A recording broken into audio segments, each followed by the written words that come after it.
Política de Saltos Altos. Todas as quintas-feiras às 13 horas no Rádio Clube de Angra. Política de Saltos Altos com Cláudia Cardoso, Judite Parreira e Graça Silveira. Política de Saltos Altos no Rádio Clube de Angra.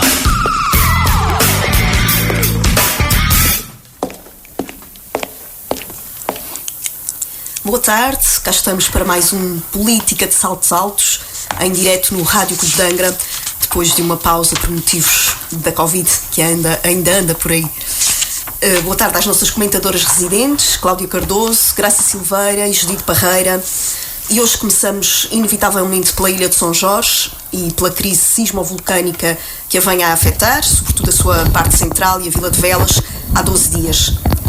Judite Parreira, as autoridades regionais têm concentrado os meios de proteção civil regional em São Jorge por prevenção? Sim. Boa tarde, Andreia. Boa tarde, Cláudia, Graça. Boa tarde aos nossos ouvintes. Eu creio que não fui só eu, mas praticamente a maioria das pessoas, ao entrar em 2022, achou que seria um ano talvez de alguma acalmia, atendendo à pandemia, que era o nosso grande problema naquele momento e, portanto, numa altura em que a maioria das pessoas já estava vacinada e em que se previa que se começasse, enfim, que nos começássemos a libertar um pouco deste flagelo que nos tinha atingido, que era a pandemia. Achámos que 2022 seria um ano calmo, um ano de retoma. Logo percebemos que com a guerra na Ucrânia que as coisas não iriam ser assim, porque embora a Ucrânia esteja muito longe de nós e que talvez não fôssemos diretamente atingidos por essa guerra, mas em termos económicos, claro que o mundo inteiro vai sofrer com isso e nós, muito particularmente, porque estamos muito dependentes enfim, em termos de cereais e outras matérias, estamos muito dependentes e, portanto, vamos pagar também essa fatura e já estamos a pagar em termos de combustíveis e, portanto, logo percebemos que afinal não nos tínhamos ainda libertado e que em termos económicos que este não iria ser um ano fácil, muito pelo contrário. Como se isso não bastasse, chega-nos agora esta crise em São Jorge, que obviamente também vai ter uma repercussão em todo o arquipélago. Claro que o problema maior é para as pessoas de São Jorge, como é óbvio, e para quem eu dirijo uma palavra de apoio. Parece-me que esta situação e, portanto, estes sismos que vêm ocorrendo desde do dia 19 esta crise tem sido bem gerida, digamos assim, porque de imediato foram deslocados, portanto, a atenção centrou-se logo. É óbvio que isto nós estamos habituados, nascemos com o embalo dos sismos e, portanto, qualquer açoriano está consciente de que é uma situação que se pode verificar em qualquer ilha e que nos pode atingir e que não tem aviso prévio. E, portanto, nós estamos preparados psicologicamente para isso, mas é óbvio que quando as coisas acontecem há sempre os medos e há sempre grandes preocupações.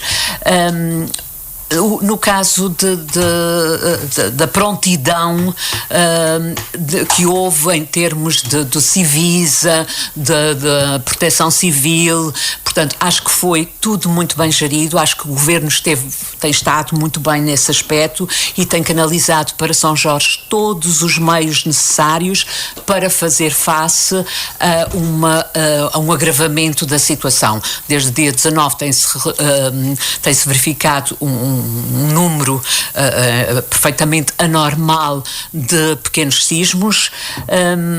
Eu li ainda esta manhã que até ontem já tinham sido verificados cerca cerca de 25 mil sismos. Só um deles, na escala de Richter, foi de 3.8 e, portanto, sentido aqui também na terceira, mais no concelho de Angra. Portanto, ainda não foram sismos de grande dimensão, ainda não provocaram estragos, mas é evidente que todo o momento espera-se, e é isso que as autoridades têm estado a alertar as pessoas, que a qualquer momento pode haver um sismo de maior magnitude e que provoque efetivamente estragos, ou pode haver então uma erupção vulcânica. Creio que neste momento, quer em termos de meios, São Jorge está, portanto, está em alerta, mas tem todos os meios já lá alocados, e quer mesmo das próprias populações, que tiveram uma atitude muito responsável, muito sensata e até de alguma serenidade, mas foram já alguns saindo da ilha, outros, enfim, deslocando-se para o concelho da Calheta, e, portanto, têm sido tomadas as previdências necessárias. Há um grande alerta na comunicação social também, que, para quem eu dirijo também uma palavra, porque tem feito um trabalho muito digno, portanto, em termos de alerta às populações e das recomendações, veiculando as recomendações das entidades governamentais, e, portanto, estamos a aguardar o que possa de pior vir a acontecer, esperando que isso não aconteça. Cláudia Cardoso, embora não tenha havido ainda alerta de evacuação da ilha, foram transferidas pessoas com maiores dificuldades de mobilidade para o concelho da Calheta, e, como disse a Judite, há pessoas que já abandonaram a ilha por receio. Entretanto, o autarca das Velas apela que a população esteja atenta às informações oficiais, mas também pede que se mantenha a normalidade da vida na vila. Boa tarde, Andreia. Cumprimento também as minhas colegas de painel, a Judite e a Graça, e os nossos ouvintes, naturalmente. Efetivamente, eu corroboro o que disse a Judite, não é? Quando pensávamos que 2022 seria o ano da esperança, surge agora aqui este fator de grande preocupação para todos nós, para os açorianos, todos, julgo eu, porque essa questão, naturalmente, como se percebe, não afeta apenas São Jorge, nem afetará, se desenrolar para uma situação de maiores proporções, apenas a Ilha de São Jorge. Efetivamente, eu acho que as autoridades têm tido um acompanhamento correto da situação, houve prontidão de meios, não é? Há um aparato, digamos, militar, governativo, e bem, julgo eu, organizado do ponto de vista não apenas da informação das pessoas, mas também de apresentar soluções de gestão de crise, que é fundamental nestas situações. Agora, é preciso nós vermos que este fenómeno tem contornos ligeiramente diferentes de anteriores, e é por isso também que está a chamar muita atenção da comunidade nacional e internacional. Mesmo a comunidade científica tem-se reunido e tem estado muito atenta à comunicação social de outros países, como vocês também certamente viram, tem dado muita atenção, e alguns cientistas até estão no terreno, porque São Jorge está a funcionar como uma espécie de laboratório vivo, e para quem tem interesse nessas matérias, acredito que deve ser, enfim, muito interessante, muito estimulante poder acompanhar in loco. E em situações anteriores semelhantes não havia a tecnologia que há hoje. Exatamente, é preciso também nós vermos que, por outro lado, vivemos, como disse a Judite, numa região que tem com frequência este tipo de fenómenos. Nós tivemos há tempos em São Miguel, também tivemos anteriormente aquela questão da Serreta, e, portanto, não é assim tão diferente do resto. O que há aqui de complexo, por um lado, é que neste momento estamos na ordem dos 25 mil sismos no total, não é? Entre sentidos e não sentidos, o que significa que é um número muito superior ao do ano passado em todos os Açores.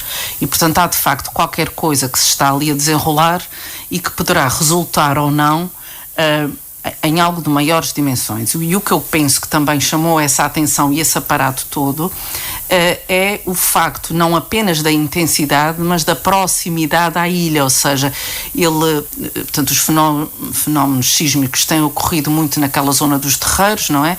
Concentrado junto à freguesia das Manadas, que inclusivamente começa a ter até uma deformação no próprio terreno. E, portanto, isso faz com que seja expectável. Não é possível confirmar, e a questão dos sismos é mesmo esta. Eu julgo que o que se pode fazer é monitorizar, criar condições para uma evacuação rápida e segura, e isso tem sido feito. Agora, determinar com rigor o que é que acontecerá é muito difícil. Eu recordo há uns anos, o Japão, que é uma zona que também do mundo onde há muita sismicidade, fez o seguinte: havia da parte da comunidade científica a indicação que iria haver um grande sismo de grande intensidade que atingiria sobretudo uma cidade. E a cidade foi evacuada, com milhões de habitantes. Teve evacuada semanas, e um dos aspectos que eles fizeram foi experiências com animais. Como vocês sabem, os animais têm uma grande sensibilidade a esse tipo de fenómeno. E, portanto, como os animais uivavam, de facto, pressentia-se que alguma coisa de grande iria acontecer. A cidade foi evacuada e, infelizmente, passaram os dias e os sismos eram de pequena ordem. Quando as pessoas regressam, há um sismo de grande dimensão e uma parte da população acaba por sofrer ou fica ferida ou acaba mesmo por morrer. E esta é a preocupação que nos tem, e julgo que é que gera também a questão das autoridades. Repare-se que as autoridades não aconselharam ninguém a sair, não recomendaram, apenas foi recomendado, tanto quanto eu vi, que fossem evitadas viagens para São Jorge, quer por razões culturais ou desportivas, ou não desnecessárias, exatamente, a palavra é desnecessárias, e bem, mas se vocês repararem, neste momento estamos a falar de mais de 2.000 pessoas que saíram da ilha, que é muito, porque São Jorge foi uma ilha que chegou a ter 20.000 habitantes em meados do século XX. Neste momento tinha 8.000. Se agora, hoje, ao dia de hoje, cerca de 2.000 saíram, tem 6.000. Portanto, dessas 25% da população. 2.000 que saíram, quantas voltarão? Essa é uma dúvida que persiste. É porque, tanto quanto eu tenho informação, a maioria da população que saiu, dessas 2.000 e tal pessoas, foi para o Faial, para o Pico, para a Terceira e poucas para São Miguel. Depois uma franja pequena também foi para o continente e algumas para os Estados Unidos. Mas dessas 2.000 e poucas pessoas, quantas regressarão mesmo que a situação se regularize? Porque nós não sabemos quando é que se vai regularizar. Isso pode demorar dias, pode demorar meses e até anos. E se assim for, é expectável que uma franja significativa não queira regressar, porque é muito difícil, embora nós estejamos muito habituados a viver com isso, é muito difícil, e lembrem-se do seguinte, isto fez-me até lembrar um pouco o êxodo da imigração dos anos 60. Sim. São Jorge foi das ilhas mais penalizadas nos anos 60. No final dos anos 50, com o vulcão dos Capelinhos. Com o vulcão dos Capelinhos, e depois em 1964, muitas dessas pessoas que estão vivas hoje e que estão a viver isso, assistiram e recordam-se muito bem de 64. E, portanto, em 1964, que São Jorge viveu, é impensável, com outros meios, com mais dificuldades, com muita falta de informação. E essas pessoas não querem repetir a experiência. Eu acho que a questão é mesmo esta. Não vamos ficar aqui a ver acontecer o que já assistimos. E também assistiram, claro, ao sismo de 80, ao sismo de 98 no Faial, que, embora fosse noutras ilhas, teve repercussões em São Jorge. E o certo é também que é preciso nós termos muita noção de que somos muito pequenos e somos muito próximos. Eu ouço por vezes as pessoas dizerem coitados dos jorgenses, etc. Quer dizer, isto não é bem coitados dos jorgenses, coitados de todos nós. Porque a verdade é que se a grande dimensão que se prevê, quer seja erupção vulcânica, provavelmente submarina, quer seja um sismo de grandes proporções, vai-se fazer sentir. Não é por acaso a nossa proximidade com São Jorge, que em 80 São Jorge sofreu como sofreu. Exato. E a Graciosa, não é? Como se sabe. E em caso de erupção vulcânica, presume-se que pelo menos fungos. Sim, evidentemente, vai ser visível. Se nós em dias limpos, está ali muito perto. Se nós em dias limpos vemos os carros a passarem na estrada, vemos as luzes das casas e do caminho, naturalmente também tudo o que ali acontecer acontece connosco. E, portanto, eu julgo que está a ser feito o que é possível ser feito, é imprevisível. Não é possível prever o que é que será exatamente, nem onde é que acontecerá. Agora, como vocês sabem também, a comunidade científica internacional já começa a encontrar pontos de contato que não foram confirmados pelas autoridades regionais com o Cumbre Vieja, não é? E se isto acontecer, lembremos que La Palma, portanto, a dimensão da ilha e do espaço ali é muito diferente da dimensão de São Jorge. Sim. E, portanto, podemos estar a falar, e esperemos que não se venha a confirmar, mas de algo de grandes dimensões que poderá afetar muito a nossa vivência insular. E algo que eu também gostaria de frisar foi a imediata solidariedade dos açorianos. Acho que nisso tem sido tem sido um aspecto muito positivo. Não é que me admire, porque normalmente costuma ser assim, mas os açorianos imediatamente abriram as portas das outras ilhas, disponibilizaram alojamentos locais que tinham para pessoas que necessitassem, e isto é algo que mostra efetivamente que nós somos um povo que nos preocupamos uns com os outros em geral, e portanto que isto tem repercussões práticas na vida das pessoas.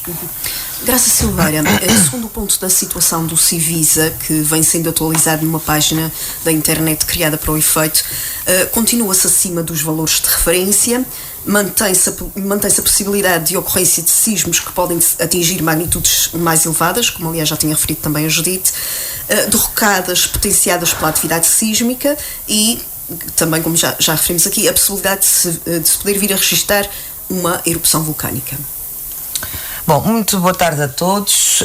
A quem ansiosamente esperava pelo regresso das comentadoras do Político de Saltos Altos, que eu hoje em dia, é engraçado, até agora tenho uma turma nova neste semestre e que eu estava-me a apresentar e um vira-se para assim: se quiseres ouvir a professora, é a Política de Saltos Altos ao sábado de manhã, que é uma coisa que nós geralmente não dizemos. Estamos à quinta-feira em direto, mas podemos ser ouvidas novamente no sábado para quem não nos consegue ouvir à quinta-feira, e aos ouvintes do Rádio Clube em geral, até porque estamos de bodas de 75 anos. Diamantes, é bodas de Diamante. Este domingo. Em relação à questão do Civisa e da informação constante e dos valores de referência, eu devo dizer o seguinte: há aqui, para mim, uma situação que é dúbia e que eu não sei o que é que toda a evolução da ciência nos trouxe verdadeiramente de plus. E o que é que eu quero dizer com isto? Efetivamente, neste momento, nós já temos meios de diagnóstico e de registro, como disse a Cláudia, e bem, ao segundo, em que nós sabemos quantos sismos acontecem durante o dia e é que essa informação é veiculada ao segundo. O grande drama é que neste momento, em termos científicos, nós ainda não temos modelos que consigam meter todas as variáveis, as que são de origem tectónica, as que são de origem vulcânica, etc, etc, que com a profundidade dos movimentos que se estão a dar, com o volume de magma que se está a mexer e com tudo isso, conseguir prever quando é que vai e se vai acontecer um grande sismo de origem tectónica ou se vai ocorrer atividade vulcânica, ou seja, se vai entrar um vulcão em atividade. O grande drama de São Jorge, e que enquanto laboratório pode ser interessante, é que são as duas coisas uma sobreposta à outra, ou seja, há efetivamente movimento de placas tectónicas e tem, por outro lado, uma linha de fragilidade que fica mesmo ali por cima das Manadas e da Urselina, que é uma fragilidade de origem vulcânica. E, portanto, neste momento ainda não se percebeu bem o que é a verdadeira origem disto, se é tectónica ou se é de origem vulcânica. Por isso é que estão sempre a dizer sismovolcânica, ou seja, não se sabe se estes sismos, porque, por exemplo, em 98 no Faial e também em 73 também no Faial, houve 2 grandes sismos que destruíram a ilha, no geral, mais de um lado da ilha até do que outro, e não era de origem vulcânica, era de origem tectónica. Foram 2 grandes sismos de origem tectónica, o primeiro com muito maior impacto, porque as casas não estavam construídas ainda com todos os materiais e com todos os requisitos de proteção em relação a sismos. Eu, na altura, tinha 6 anos e fiquei um ano a viver, como muita gente aqui nos anos 80, em casa de um tio meu, em colchões, acampados, desalojados, que era como se chamava na altura. Os ADOS, eu achava sempre péssimo, que eram os retornados, foram no sismo os desalojados e depois, no 25 de Abril, um ano a seguir, os saneados. Portanto, aquilo acabava tudo em ADOS e aquilo era péssimo. Tudo mal. E, portanto, foi em 73, em 98, 25 anos depois, aconteceu um de origem tectónica e não há nada que a ciência nos possa dizer que o de 80 não se pode repetir de uma forma idêntica 25 anos depois, que seria em 2005. Portanto, a tal questão dúbia que eu colocava é dar esta informação todas as pessoas que a ciência permite, sem que depois a ciência tenha a possibilidade de as serenar e dizer, ok, nós sabemos que com esta informação toda pode acontecer isto ou pode acontecer aquilo. Não. Em termos futuros, continuamos sempre com uma grande incógnita. E deve ser uma enorme pressão sobre aquele fulano do Civisa, que todos os dias as pessoas lhe perguntam o que é que vai ser da minha vida, que é como uma pessoa contar com uma doença grave, o médico sabe fazer o diagnóstico, sabe o que é que pode fazer de tratamento, mas não sabe a evolução da doença e, portanto, não são Deus. Ou seja, e aí eu acho que devia haver alguma gestão da comunicação, porque esta coisa dos sismos registados e não sentidos, naquele tempo, pelo menos ao menos, nós avaliávamos a situação pelos que eram sentidos.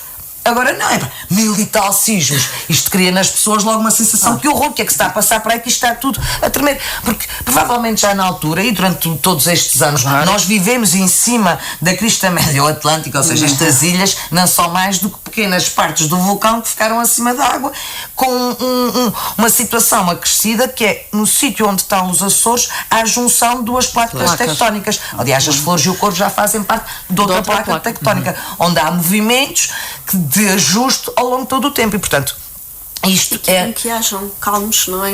Sim, que é para ir tomando o seu lugar devagarinho. O problema é quando mexe um bocadinho mais e se esbardalha. Não, a verdade é essa. Portanto, em relação à comunicação, eu não sei até que ponto é que toda esta informação constante e as pessoas, ainda por cima, para pessoas de mais idade, é como o Covid. Não, e que as pessoas entraram em histeria a determinada altura. Depois também começou assim. Depois começaram a perceber. Compararam o senhor do Civisa ao senhor... Mas mais giro. Eu acho que o Civisa mais giro. É assim que ele é conhecido, não é? Era. Este não traz os plovarzinhos, mas pronto. Em relação à gestão de risco a longo prazo, e que era o que a Cláudia dizia bem, é que não sabemos quanto tempo é que isto vai durar. Por acaso, no caso do Japão, com imensa capacidade de avaliar, fez tudo certo, mas fez-se um bocadinho cedo demais. Quando já estava tudo a achar que afinal estava calmo, aquilo veio verdadeiramente. E pode acontecer o mesmo aqui. Exatamente, mas é que neste momento as pessoas todas que saíram, muitos deles foram para a casa de familiares. Eu até sei, por exemplo, a mãe do Luís Silveira, que é o presidente da Câmara de Velas, aparece a dar uma entrevista, e eu acho que foi quase um exemplo. Ele disse: a minha mãe vai, e as pessoas não se sintam mal. Se quiserem fugir agora, digamos, ninguém vai achar que vocês nos estão a abandonar e que estão a ser fracos. Que não impedia, mas também não levava mal. E isso está certíssimo. E no caso em Apreço, o Luís tem um irmão no FEL, portanto eu acho que as pessoas foram para casa de pessoas, familiares próximos, para fazer esta primeira gestão da situação. No paralelismo com a Covid, foram os primeiros 15 dias que tivemos que ficar fechados em casa. E depois temos que voltar à normalidade, e esta gestão do risco a longo prazo que tem que ser pensada. Eu conheço muitas pessoas de Velas que estão neste momento a viver na Calheta em casas de férias, ou seja, de pessoas, de imigrantes ou do continente que costumam vir passar férias a São Jorge, que tinham as casas fechadas e que emprestaram ou alugaram, e as pessoas estão lá. Mas, entretanto, quando essas pessoas voltarem, as pessoas não vão poder continuar. Entretanto, em termos de escola, também houve toda esta facilidade de as escolas da Calheta e do Topo e tudo isso receberem os miúdos a meio do período letivo sem qualquer problema, e podem fazer lá as aulas e a avaliação, etc, etc. Mas agora tudo isto vai ter que ser pensado com cabeça. As pessoas com menor mobilidade, obviamente, têm que estar asseguradas, porque no momento de temos que correr.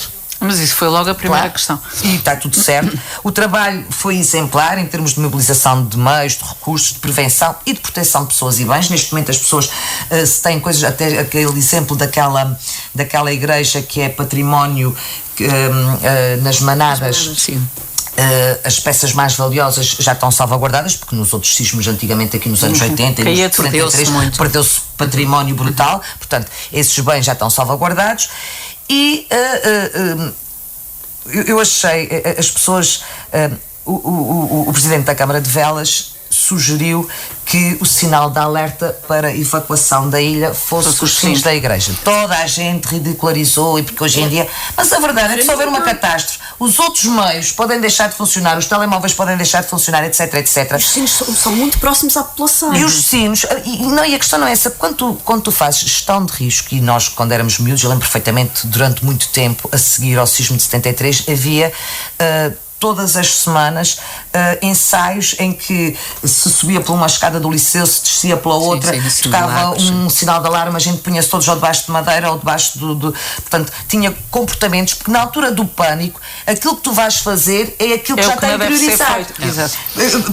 A maneira que tu tens de garantir que vai haver maior ordem é as pessoas intuitivamente reagirem com uma coisa que já é pré-estabelecida, que já te treinaste para. E os sinos da igreja neste momento deixaram de tocar em São Jorge para as horas ou para o que quer que seja, portanto as pessoas já sabem que no dia que começarem as badaladas dos sinos e o problema é se as igrejas forem atingidas e não for possível chegar a eu acho que uma da razão que gozaram o sino é da alerta, ou seja, mas uma das razões que gozaram foi porque no sismo de 80 passou-se aqui na terceira, quando foram tocar o sino caiu e matou uma pessoa, com certeza, mas a questão é a grande diferença é que hoje nós hoje temos outros meios. Podia não ser os sinos, não é? Acho que a questão mas eu acho que aqui a questão é nós temos meios para poder, em antecipação, nem que seja de meia hora a uma hora, eu não sei se isto é possível neste momento prever se o sismo grande vai acontecer com meia hora ou uma hora de antecedência. É que isso nem sequer se sabe. Mas se isso for possível, este meio, ou as sirenes... Eu acho que só é possível quando ele já estiver a acontecer. Mas eu acho que neste caso os sinos serão para alerta, para evacuação da ilha. Sim. E a ilha será evacuada com muita antecedência, provavelmente se for possível. Se for possível. Mas a questão é assim, mas se o sismo acontecer sem haver possibilidade de antecipadamente tomar medidas, também já não vão evacuar, quer dizer, há de evacuar depois, mas ninguém vai fazer a evacuação da ilha depois do sismo ter acontecido, quer dizer, portanto, a questão é, se houver possibilidade de, com tempo útil, decidir que é o momento de evacuar a ilha, o sinal de alerta é sinos a tocar e as pessoas já devem ter que saber as rotas que vão ter que tomar. Eu como tenho amigos de São Jorge e vou acompanhando no Insta, já estão decididos os pontos de encontro, as rotas das ruas, previsto, e está muito bem. E muito bem pensado. Penso que em relação a isso está tudo certo. A partir de agora é esperar e ver o que é que vai acontecer. E era o que a Cláudia dizia, coitados dos de São Jorge, quer dizer, num espaço de 25 anos o Faial já teve 2. E por incrível que pareça, porque foi a ilha que tem o vulcão mais recente. Seria de esperar que o que iria acontecer fosse de origem vulcânica. E não foi. As duas grandes desgraças foram de origem tectónica. Aliás, de origem vulcânica, no Faial, quando foi do vulcão dos Capelinhos, que a terra tremia todos os dias e muitas vezes as pessoas sentiam, nunca houve nenhum sismo grande. O que houve foi a destruição da ponta da ilha, que ficou soterrada devido à projeção da lava e das areias e das pedras e etc, etc. Não houve destruição de casario devido a nenhum sismo relativamente grande. Portanto, são os riscos que nós corremos, e eu já disse isto em vários... Para viver no paraíso. Isso mesmo. É o preço que pagamos por viver no paraíso, não há almoços grátis. Sim, mas em relação, eu queria só dizer aqui uma coisa em relação ao que a Graça referiu, e que tem sido uma crítica que tem sido feita, de algum alarmismo. Eu percebo isso, mas também... temos que ver que São Jorge tem características diferentes das outras ilhas. São Jorge é uma ilha muito montanhosa, muito comprida. Se acontecer aqui na terceira, se houver uma erupção na Serreta, por exemplo, nós temos possibilidade de circular à volta da ilha. São Jorge não tem essa possibilidade. E, portanto, se acontecer alguma coisa, daí que eu perceba que as pessoas tenham sentido a necessidade de sair das velas, porque, na verdade, é ali no complexo fissural de Manadas que o problema se coloca. E, portanto, se acontecer efetivamente uma erupção ou um sismo que provoque derrocadas, as pessoas nessa altura já não têm como chegar à outra uma coisa ponta que é importantíssima, que é efetivamente fechar as feijões todas. Eles decidiram, fizeram uma... E bem, porque ainda para baixo com as chuvas todas que tiveram, os perigos aumentam e resgatar aquelas pessoas ali vai ser difícil. E, portanto, nesta fase não há feijões, acho que aí sem dúvida nenhuma. Mas em relação ao alarmismo, eu queria só acabar isto. Eu queria dizer só uma coisa. E encerro a minha parte. Quem faz gestão de risco uma das coisas que tem que saber é fazer gestão de informação, que era aquilo que eu estava a dizer, dá-se imensa informação às pessoas, a todo o minuto sabemos o que é que está a acontecer, mas depois não lhes damos soluções para esta informação, e isso pode gerar muita ansiedade. E há necessidade de fazer gestão de informação, dizer aquilo que é efetivamente importante e não a soberbar as pessoas com informação. São as fugas mas de informação. Pronto, não digo o contrário, e isso acho engraçado, porque o secretário regional da Saúde dizia: eu garanto, o governo está a dizer tudo o que sabe, as pessoas ficam sempre a calar, desconfiadas, se calhar estão-nos a esconder alguma coisa e não nos estão a dizer o sismo grande, porque depois fica esta sensação, ok, de que, então estão-nos a dar esta informação, tudo, e aquilo que a gente precisava de saber que é: vai haver sismo grande? Ninguém nos diz nada. Pode garantir uma coisa. O problema é esse, é que a ciência não tem a capacidade de dar essa resposta, claro. E as pessoas, com toda esta modernidade e com todos estes meios, acham que devia.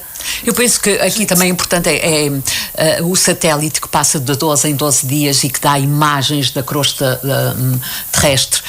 Portanto, também é uma forma de ir mais ou menos controlando a situação e verificando se algo de anormal se passou naquele período de tempo entre duas passagens do satélite.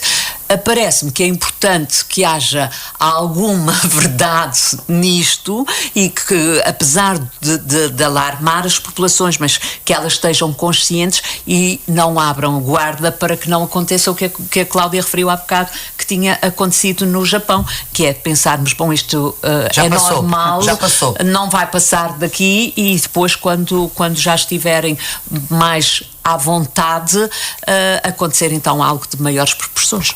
Cláudia, eu queria só dizer o seguinte, porque me esqueci há pouco. Como vocês perceberam, portanto, a Calheta tornou-se um local de grande movimentação, porque agora alberga grande parte da população das Velas, portanto a escola também.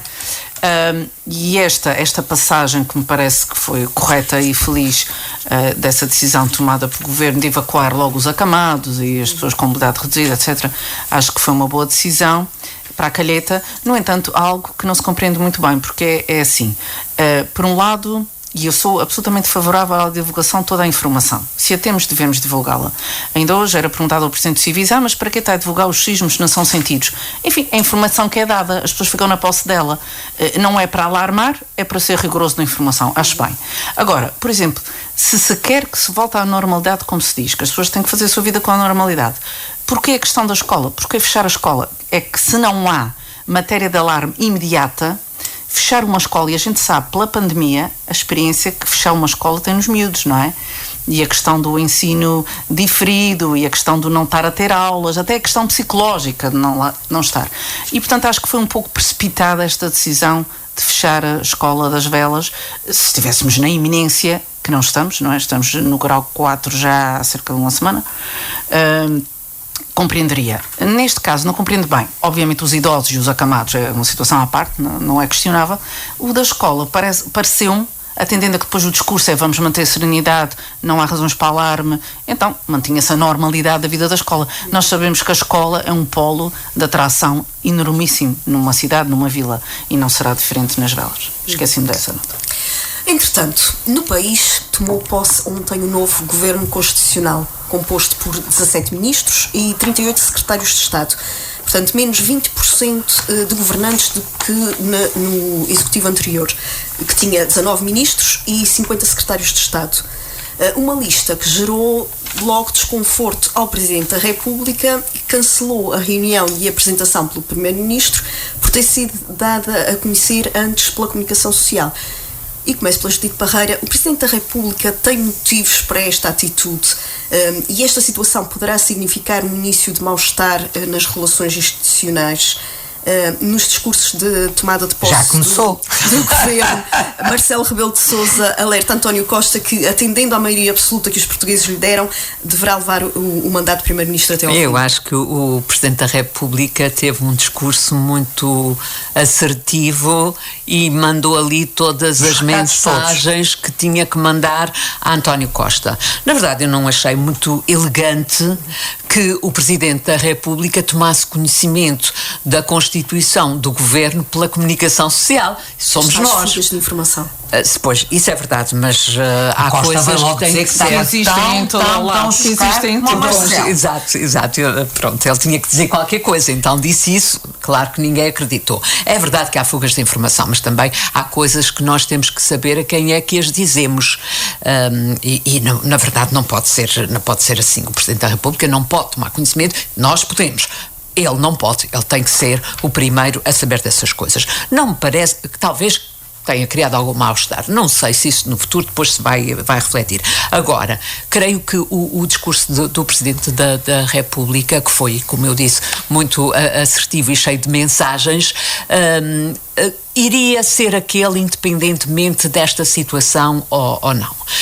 Na verdade, o que ele faz algumas referências, aquela que nos chama mais a atenção é de que António Costa, ele já avisou António Costa que isto é um mandato para levar até ao fim, portanto ele tem 4 anos e meio, cerca de 4 anos e meio, para ser primeiro-ministro e que não pense em sair a meio, porque se sair a meio não será para ser substituído, terá de haver novas eleições e, portanto, o recado está dado. António Costa não pense em ir para Bruxelas, porque, e provavelmente seria com certeza um dos objetivos de António Costa, mas não pense em ir e ser substituído, porque isso o Presidente não já disse rolar. Que não e vai não era inédito, acontecer. Não era inédito. Pois não Mas era. os socialistas foram contra. Não era inédito, mas para quem não, eu só estou a avivar a vossa memória. Não, mas eu acho que é preciso ser avivada são os socialistas. Não estamos. Porque os socialistas na altura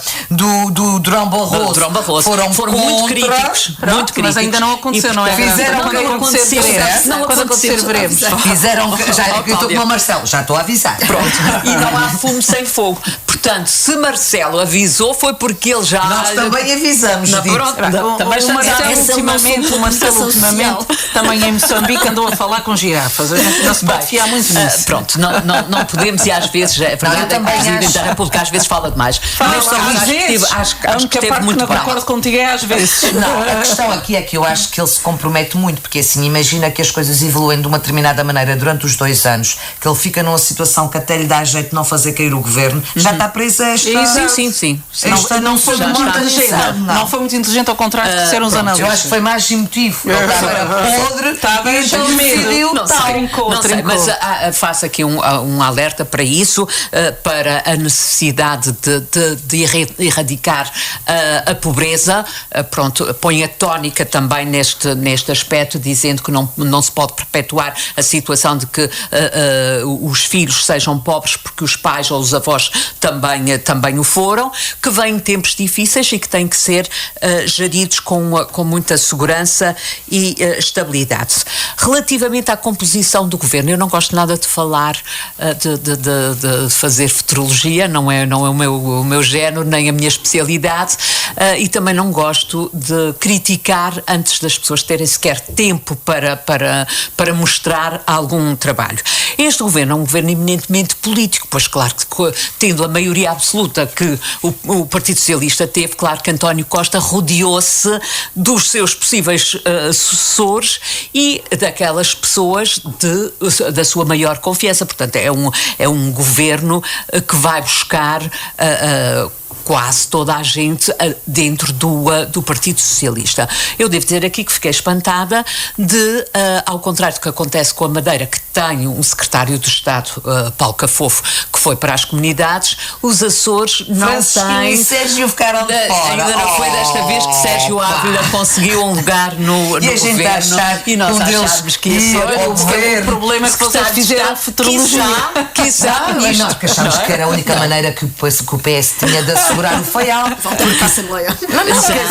Porque assim, o João Castro vai ficar se um deles fosse para o governo, o João Castro tinha hipótese, e o Faial ficaria representado. Quer dizer que nos próximos atos eleitorais os socialistas no Faial vão estar cada vez mais complicados.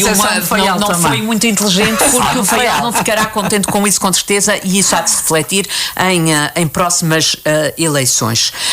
Este governo tem 9 novos ministros, 8 repetentes.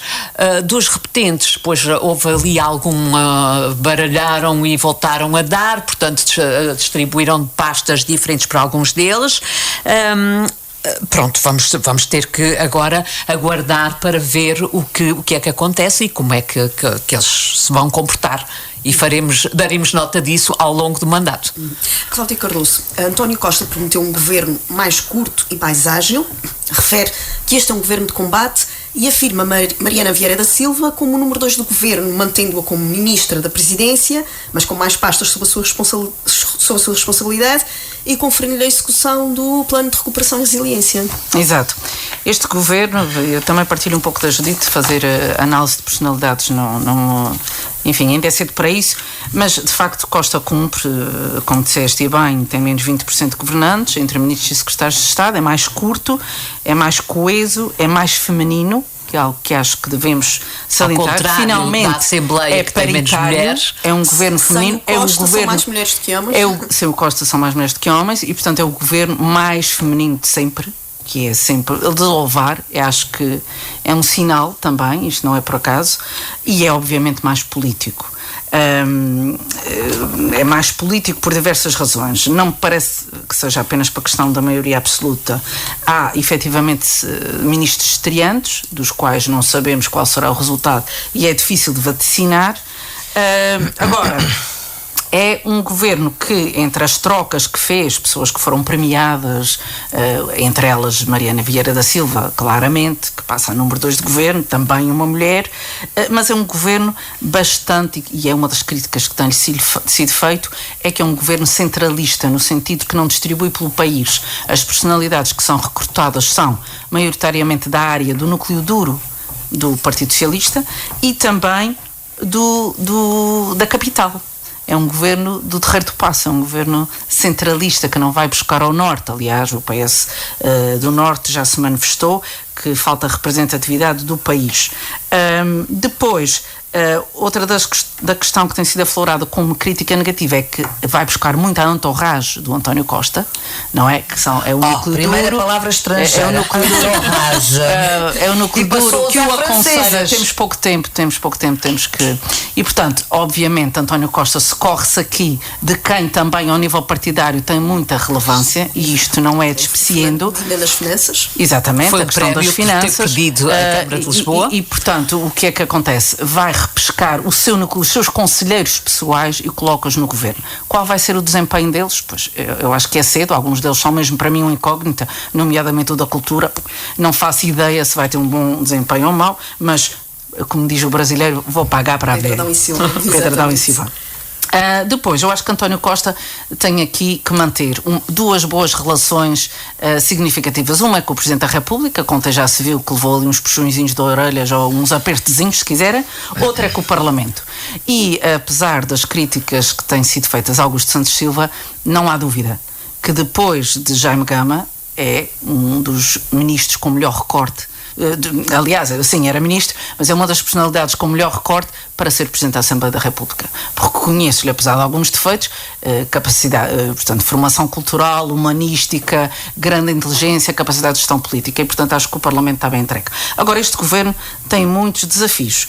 As consequências da guerra, é desde logo um deles, a questão da subida imparável dos combustíveis, que vai ter que ser gerida e vai necessitar de um governo muito forte, as obrigações internacionais, quer com a União Europeia, quer com as questões da Aliança Atlântica, a boa aplicação dos fundos europeus, que nos preocupa, e naturalmente ser capaz de não defraudar os cerca de 2 milhões de portugueses que votaram no Partido Socialista e que lhe conferiram a maioria absoluta. Não há desculpas agora e, portanto, a pressão vai ser grande, vai ser forte sobre António Costa. Já começou ontem no discurso do Presidente da República e eu acho que António Costa também soube estar à altura do que lhe foi dito.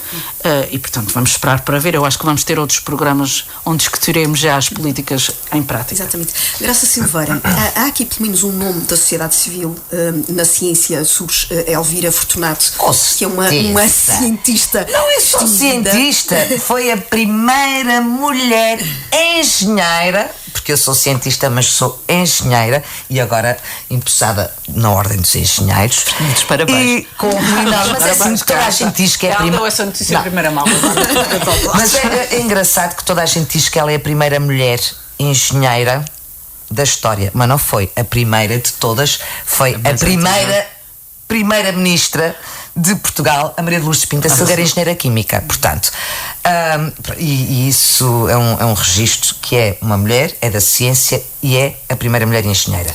Mas eu queria-te lançar também aqui um outro nome, que é António Costa e Silva, certo, que é um nome que pode chamar a atenção aos Açores, que é o novo Ministro da Economia e do Mar. Certo, que é abrir o olho, que já defendeu publicamente a exploração mineira dos fundos dos mares dos Açores, independentemente do desconhecimento que existe sobre os fundos dos nossos mares e das consequências que essa exploração poderá ter para os ecossistemas. Bom, aliás, inclusivamente, eu conheci o António Costa e Silva aqui na Terceira. Ele veio cá convidado pela Ordem dos Economistas e veio falar exatamente da questão da riqueza dos fundos do mar. E não é tão desconhecido quanto isso. Existe uma empresa canadiana que há 15 anos já fez os estudos, já fez tudo, já pediu autorização para fazer essa exploração. A grande questão aqui é aquela entidade que não é coisíssima nenhuma, que se chama Gestão Partilhada do Mar, que existe no Estatuto Político-Administrativo da Região Autónoma dos Açores, mas como um conjunto de intenções, mas que legalmente é um enorme vazio e não se tem trabalhado nada em relação a isto. E portanto, quando eu digo abrir o olho, é porque se isto vai finalmente acontecer, porque ele já disse e diz publicamente que esta riqueza, e é efetivamente uma enorme riqueza que nós temos, e até com o alargamento da plataforma continental, ainda essa riqueza vai ser muitíssimo mais acrescida. Só a norte dos Açores temos cobalto, que permite alimentar 1/3 das necessidades mundiais, e isto é de uma enorme riqueza. Aquilo que me preocupa é se vai ser um governo centralista, em que, como não se definiram as questões da gestão partilhada, quem é que vai partilhar o quê, e quem é que vai gerir o quê, e quem é que vai ficar com os lucros de quê. Portanto, aí acho que é efetivamente um abrir de olhos, porque seria de esperar que António Costa e Silva ou ficasse com o PRR, porque ele é o pai do PRR, ou ficasse com a energia, porque é a área de onde ele tem grande experiência. Aliás, este governo é muito político e é muito público, ou seja, só tens 2 ministros com experiência da iniciativa privada, o que, pronto, para os socialistas não me admira nada, mas é outra vez um nheque, que é aquela pergunta que se pergunta: mas então este governo vai ser reformista? Quer dizer, esperar que este governo seja reformista é mais ou menos a mesma coisa que esperar que uma cela do Instituto Prisional tenha o conforto de um spa. Estamos mais ou menos ao mesmo nível. Em relação à questão do governo ser muito político, eu, por acaso, eu acho que os ministros lá e os secretários de Estado, os seus secretários regionais cá, devem ser essencialmente políticos e devem se rodear de pessoas boas tecnicamente. Olha, aplica isso ao atual governo. O único, e farto-me dizer, e digo aqui neste programa variadíssimas vezes, o único ministro onde eu acho que deveria ter um caráter essencialmente técnico e que neste governo não tem, e que eu acho estranhíssimo, é o Medina. Nas finanças. Todos os ministros das finanças são pessoas muito fechadas, muito acabrunhadas, com aquele ar de técnicos que a gente confia naqueles milhões todos e que sabem muito bem fazer aquela engenharia financeira toda. E o Medina não tem essa área. Não tem. E mais que isso, o facto de serem. Mas só um minuto. O facto de serem muito mais técnicos e muito menos políticos são também muito menos permeáveis às pressões dos outros ministérios. Neste caso, os outros ministros, que fazem todos parte da mesma panelinha, do mesmo núcleo duro, e com algumas questões políticas à mistura, porque não nos podemos esquecer que o Medina está a concorrer à substituição de Costa com outros 2, porque o Pedro Nuno Santos é fora da linha Costa, é anti-Costa, mas o Costa tem 3 delfins, que são o Medina, a Mariana e o Duarte Cardoso, o Cordeiro, desculpa, que foi o que teve à frente da campanha dele. E portanto, os outros de uma forma ou de outra, podem, na maneira como vão pressionar as finanças, também fazer com que o Medina não tenha um bom desempenho para depois não ser um bom... Pode não acontecer, mas são riscos que se correm, ok? E o Medina, aquilo que tem em comum com o Adão e Silva é que ambos foram altamente contestados, o Medina pelos lisboetas e o Adão e Silva até pelas próprias pessoas da organização do 25 de Abril, ambos contestados, ambos premiados.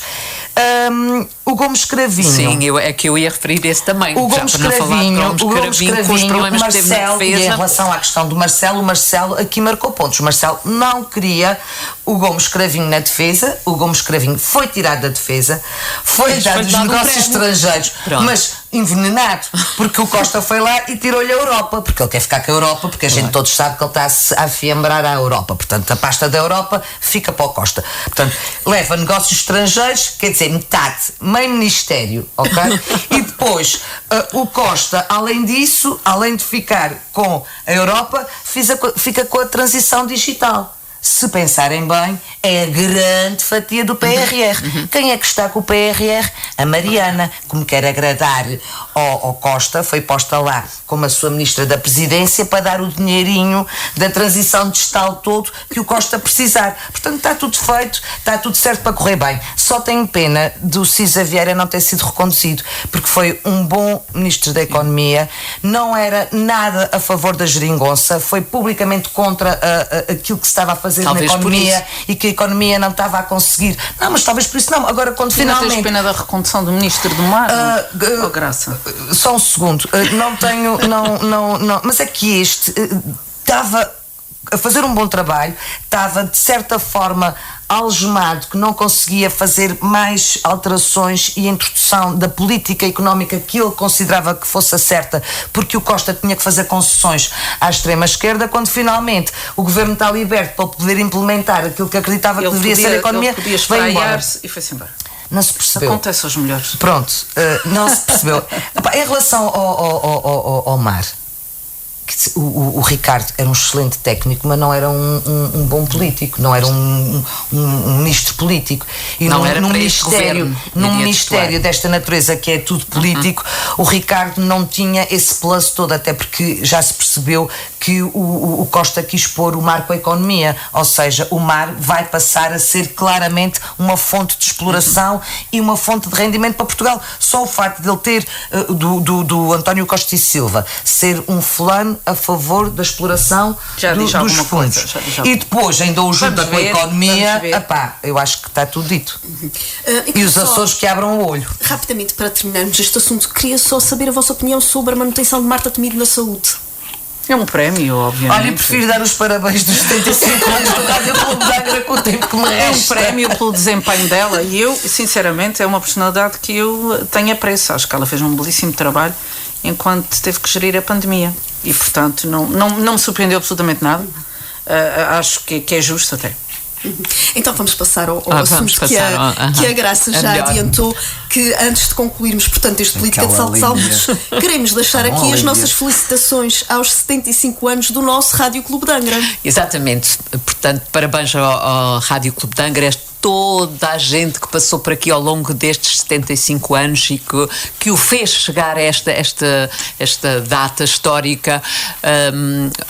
Parabéns por todo o trabalho desenvolvido, e o Rádio Clube de Angra, numa altura em que não havia outros órgãos de comunicação social, em tempos muito difíceis, em tempos das mais variadas crises. E falando de sismos, no sismo de 80, muita gente soube dos seus que estavam fora através do Rádio Clube de Angra. Foi quem nos foi dando notícias e quem apoiou as populações, e portanto neste momento em que a crise também chegou à Rádio Clube de Angra, que enfim tem que ser apoiado financeiramente, e o Governo não se pode esquecer disso, porque dada a crise, ou as várias crises, não há ou há menos publicidade e, portanto, o autofinanciamento não é viável, e o Rádio Clube de Angra tem colaboradores que não podem perder os seus postos de trabalho. Então é preciso que o governo não se esqueça da história do Rádio Clube de Angra e que o apoie o mais possível. Nós estaremos cá para fazer o nosso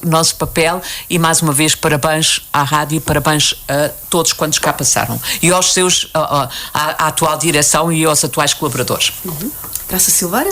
Bom, eu diria, ouço imensas histórias, a minha vivência foi de 73 do grande sismo, mas ouço imensas histórias do sismo de 80 e o papel importantíssimo que o Rádio Clube teve, em que não havia comunicações, na altura havia telefone, que entretanto deixou de existir, então as pessoas, os familiares que estavam fora, no continente e na América, iam sabendo dos seus através do Rádio Clube de Angra, que é que fez esse papel fantástico de ligar as pessoas. Portanto, eu digo que nessa altura, há quase 25 anos atrás, não havia Civisa, mas havia o Rádio Clube de Angra.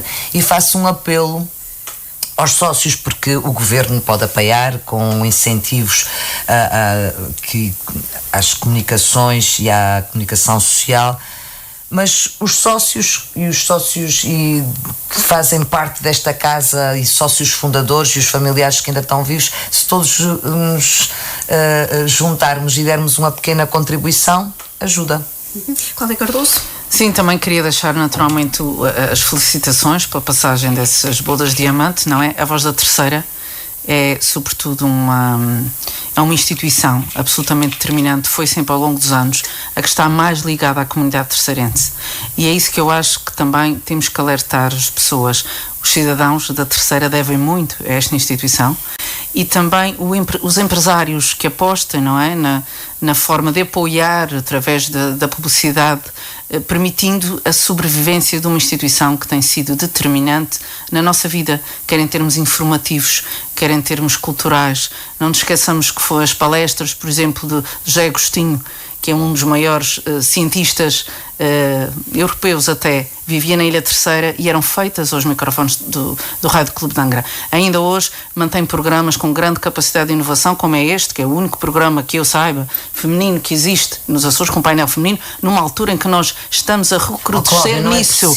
Estamos a recrudescer. O João Neto diz que não é possível. Porque reparem que se nós virmos vários programas, a participação em painéis é muito masculinizada neste momento, quer dizer, parece que só os homens é que sabem falar sobre política e sobre desporto e sobre cultura. E eu acho que o Rádio Clube teve, há muito tempo, quando nós aqui entramos, essa capacidade de ter esta visão que mantém. Aliás, já teve 2 painéis e não tem neste momento por razões, enfim, de contexto, mas já teve e, portanto, tem sido uma instituição determinante para a Terceira, e a Terceira deve retribuir a boa vontade com que esta instituição tratou a ilha. Terminamos assim então, com parabéns ao Rádio Clube de Angra. Foi o Política de Saltos Altos, quinzenalmente às quintas, às 13. Encontramos-nos por cá.